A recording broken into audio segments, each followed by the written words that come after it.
Okay, so you know the story of Atlantis, right? That lost city swallowed up by the ocean. It really grabs you. This idea that some incredible advanced civilization could just vanish like that. It's a powerful story, yeah. Totally. Well, what if I told you that something like that might have happened not in the Atlantic, but in India? I think our listeners are going to be fascinated by this one. I think so, too. We're talking about a potential real Atlantis, if you will. And the possible clues are hiding in plain sight in some of India's most ancient texts. That's right. We're going to be diving deep into ancient Indian literature today, specifically the Mahabharata and the Skanda Purana. These texts tell the story of a magnificent city called Dwarka, built by Lord Krishna himself. Lord Krishna, that's a major figure in Hinduism, right? Absolutely. He's considered one of the most important avatars of Vishnu, a central deity in Hinduism. Got it. Okay, so what do these texts say about Dwarka? How is it described? They describe it as an incredibly opulent city founded by Krishna after he left Mathura. And the details, wow, they really paint a picture of a city unlike any other. I bet. Give us a sense of the scale and grandeur. Well, the texts claim that Dwarka had hundreds and thousands of palaces, possibly even as many as 900,000. 900,000 palaces. That's mind-blowing. What were they made of? Solid gold? Not quite solid gold, but close. The texts say they were made of crystal. And get this, the streets were said to be paved with gold. Okay, I see where the Atlantis comparisons come in. It sounds almost too fantastical to be true. It does, doesn't it? It's easy to dismiss these descriptions as pure myth, but then you look at the level of detail provided in the texts. You're saying there's more to it than just, a vague description of a shiny city. Much more. They talk about how the city was built on land reclaimed from the sea, about its elaborate fortifications, its busy harbors, moats surrounding the city, and even a complex, organized grid layout for the streets. That's a lot of specific architectural and urban planning detail. It is. And that level of detail starts to make you wonder, could this really be pure invention? Or could it be that these ancient stories are based on something real, a historical city that might have existed thousands of years ago for you? That's what we're going to be exploring in this deep dive. And it gets even more intriguing because in 2001, the National Institute of Oceanography, the NIO, discovered something remarkable off the coasts of Dwarka and Bet Dwarka in the state of Gujarat in India. That's right. They found submerged structures that some believe could be the remains of the legendary city of Dwarka. Okay, so let's talk about these discoveries. This wasn't just someone snorkeling and bumping into a wall, right? No, not at all. This was the result of systematic marine archaeology, using sophisticated technology to investigate the seabed. Like what kind of technology? Well, sonar, for one. They used sonar to map the seafloor, and those sonar scans revealed anomalies, patterns that looked like they could be man-made structures. Oh, so they saw shapes that didn't seem natural. Exactly. Then they sent down underwater cameras to get a closer look at these areas. And what did those cameras show? Pretty incredible stuff, actually. They found what appeared to be stone anchors, clearly artifacts made by humans for use in seafaring. Makes sense if Dwarka was a major port city, as the texts describe. Right. They also found what looked like sections of walls, and perhaps, most tellingly, they found these grid-like formations. A grid? Like streets? That's what it suggests. A planned, organized urban layout, not just random rocks scattered on the seafloor. Wow, so right away that seems to support the idea of a city, right? But how could they tell how old these structures were? I mean, things last a long time underwater, don't they? They do, which is why dating underwater finds can be tricky. But they were able to recover fragments of wood and pieces of pottery from the site. And I'm guessing they used carbon dating on those. You got it.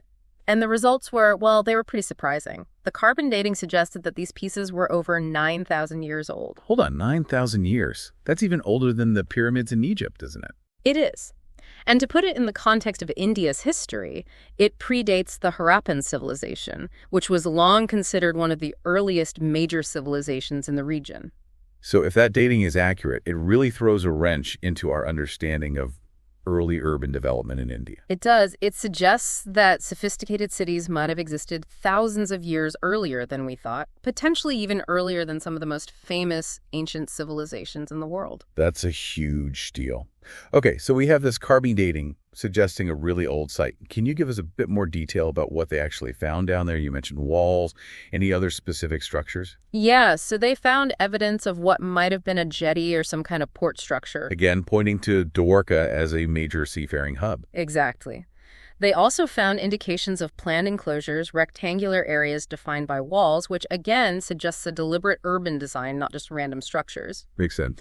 And the walls themselves, they were made of sandstone, and the construction techniques they used, they seem pretty advanced for such an early period. So to recap for you, we have potential port structures, planned layouts, advanced construction techniques, and all of it dating back 9,000 years. I mean, it really does make you wonder, could this be the legendary Dwarka that's described in those ancient texts? It's a tantalizing possibility, isn't it? Yeah. And if it is, the implications are absolutely massive. No kidding. Okay, let's talk about those implications. You mentioned this could rewrite our understanding of early Indian history. Can you elaborate on that a bit? Sure. I mean, if we're talking about a 9,000-year-old urban site in India, that means urban centers, sophisticated civilizations were developing there potentially thousands of years before we thought. So we might have to rethink the whole timeline of human civilization. Potentially, yes. For a long time, the focus has been on Mesopotamia, Egypt, the Indus Valley as the cradles of civilization. But this discovery suggests that India might have been right there with them, or even earlier. Okay, so that's a huge shift in perspective.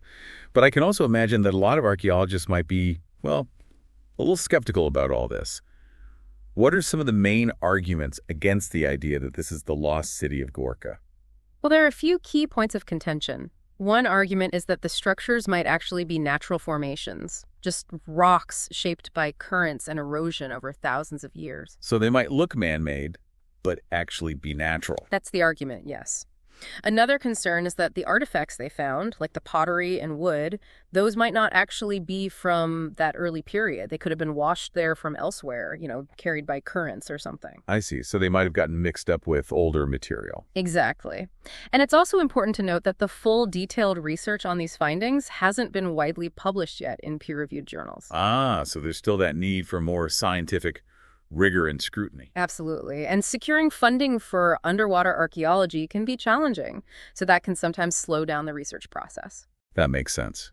But what about those who believe this is Dwarka? How do they respond to these criticisms? What are their key arguments? Well, they point to the fact that the location of these structures matches up pretty closely with the descriptions of Dwarka's location in the ancient texts. So the geography lines up. It does. And they also say that the layout of the structures, the harbor, the enclosures, they align with how the city is described in those texts. Interesting. And another key argument is the depth of the site. These structures are submerged pretty deep. If it was just material washed from the shore, you'd expect it to be in shallower waters. So that supports the idea of a city that sank rather than debris that washed in. Precisely. Okay, so we have this potential physical evidence, and we have these ancient stories about Dwarka, a city ruled by Lord Krishna. This naturally brings up the question, if there was a city there, does that mean Krishna was a real historical figure? That's the million-dollar question, isn't it? And it really gets to the heart of how we try to piece together history from archaeology and ancient texts. What's the current thinking on that? Well, finding a city that matches the descriptions of Dwarka certainly makes the stories around it more plausible. But in terms of concrete archaeological proof of Krishna himself, we haven't found anything conclusive yet. Nothing like an inscription with his name on it or something. Right, nothing like that so far. It's a bit like the situation with other famous figures from ancient myths and legends. Like who? Well, think about the Trojan War. Archaeological excavations have found evidence of a city at Troy that was destroyed in a war roughly around the time described in the Iliad and the Odyssey. So the city was real, but what about the heroes, the gods, all that stuff? That's still largely in the realm of myth. And similarly with King Arthur and Camelot, there's a lot of debate about how much of those stories is based on real history versus embellishment over time. So applying that to Krishna, is it possible that he was a real person, but his life and deeds were exaggerated and mythologized over the centuries? It's definitely a possibility. I mean, it's a pattern we see in many cultures. A powerful leader, a warrior, a religious figure. Their story gets passed down, and with each retelling, it gets a little more fantastic, a little more grand. Until they become almost godlike figures. Exactly. So Krishna could have been a real person, a chief, a king, who had a profound impact on his society. And over time, his story evolved into the divine figure we know today. It's fascinating to consider those connections, between potential historical figures and the myths that surround them. And you know what else strikes me about this whole Dwarka story? It connects to a broader theme we see around the world, these myths about lost, sunken cities. It's true. It's a recurring motif in so many cultures. Like Atlantis, of course. Right. But what are some other examples? Well, there's Yonaguni off the coast of Japan. It's a submerged rock formation that some believe is a man-made structure, possibly thousands of years old. I've seen pictures of that. It's pretty impressive. It is. And then there's Heraklion in Egypt, a real city that was discovered underwater near Alexandria. So that one's been confirmed archaeologically. Yes. Heraklion was a major port city in ancient Egypt, and it was rediscovered in the late 20th century, submerged beneath the Mediterranean. It makes you wonder, why are there so many of these stories about lost cities beneath the waves? It's a question that has fascinated scholars and researchers for a long time. Some believe that these myths could be cultural echoes of real events, perhaps even global events that took place in the distant past. Okay, I'm intrigued. What kind of global events are we talking about? One theory that's gained traction is that these myths might be connected to the post-ice age sea level rise. Right, the melting glaciers after the last ice age. Exactly. Around 10,000 years ago, sea levels rose dramatically all over the world as those glaciers melted. Yeah. And coastlines changed, islands were submerged, and it's very likely that coastal settlements, even entire cities, were lost beneath the rising waters. And so these traumatic events, these losses, would have been passed down through generations in the form of myths and legends. That's the idea. So Dwarka, if it existed 9,000 years ago, as the carbon dating suggests, could have been one of those cities affected by the rising seas. That would give it a real historical grounding, wouldn't it? It would. It would potentially explain why these stories of a magnificent city swallowed by the ocean have persisted for thousands of years. It's a pretty powerful image. A whole civilization vanishing beneath the waves. And it sounds like the exploration of these submerged structures off the coast of Dwarka is still going on today. Who's involved in that effort? It's a multifaceted endeavor. The NIO, the National Institute of Oceanography, has been involved, and there have been teams of marine archaeologists from India and other countries as well. And what about the Indian government? Are they involved? Well, divers from the Indian Navy have participated in some of the underwater surveys, and the Archaeological Survey of India is naturally interested in any findings that could shed light on India's ancient past.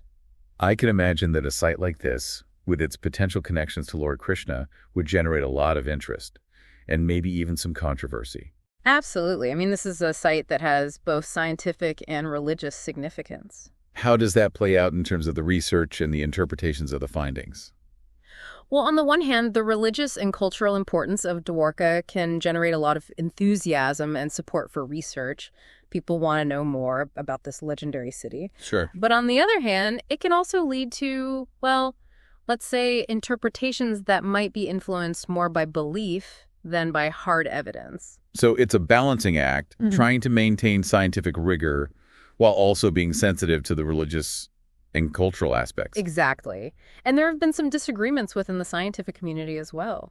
Like about what? Some researchers have raised concerns about the methodologies used in some of the investigations, and there have been debates about the interpretation of the evidence. That's understandable. It's a complex site, and it's still being actively explored. It is, and I think it's important to acknowledge those complexities. So what's the bottom line for you here? What should our listeners take away from this deep dive into the mystery of Dwarka? I think the main takeaway is that regardless of whether these submerged structures turn out to be the literal city of Krishna, they represent a significant and potentially very old chapter in India's history, a chapter that we're only just beginning to understand. It's like we're getting glimpses of a past that's far richer and more complex than we might have imagined. Exactly. And I think it challenges us to reconsider what we think we know about the ancient world. To be more open to the possibilities, to the idea that there's still so much we don't know. Absolutely. So as we wrap up this episode, here's a thought for you, our listeners, to ponder.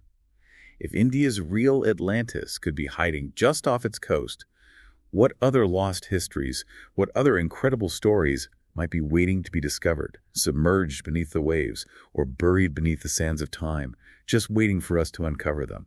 Thanks for joining us on this deep dive. It's been a pleasure exploring this with you and our listeners.